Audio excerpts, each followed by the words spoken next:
Yetkinjekliň arasynda ağır atletika boýunça dünýä rekorduna eýe bolan Türgün Ýulduz Jumabaýewanyň şatyr paýyna münasip bolmagy münasibetli Daşol welaýat häkimligine hoşarlyk maslahaty geçirildi.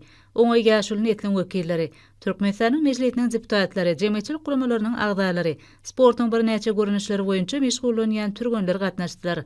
Onu täsirli çykyşlaryň bir näçesi diňlenildi. Daşol welaýat häkimligine geçirilen maslahatda arkada prezidentimiň ýordamyda sporty ösürmekde alyp barýan işleri, ýaş türgünlere döredip berilýän giň mümkinçilikleri barada buýsan çülen gurrun edildi. Ýordamyň ähli kunjeklerine sport esgalary döwrewap görnüşde gurulyp ulanmagy berilýär.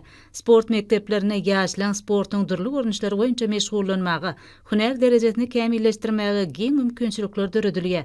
Döredilýän mümkinçiliklerden netijeli peýdalanýan ýaşlaň arasyna bir neçe sport ýarışlary ýygyderli geçirilýär.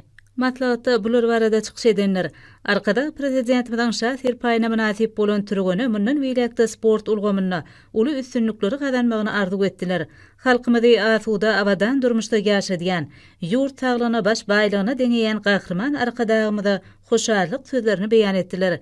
Şeýlekin maslahat bilen uğurdaş guralan sergide sport ulgamyna degişli görkezme esbaplar ýaýlanlanyryldy. Ýurtymyzyň sportda gazanýan üstünlikleriniň barha artýanyny beýan edýän bu sergi oňa syn edenlerde uly täsir galyrdy.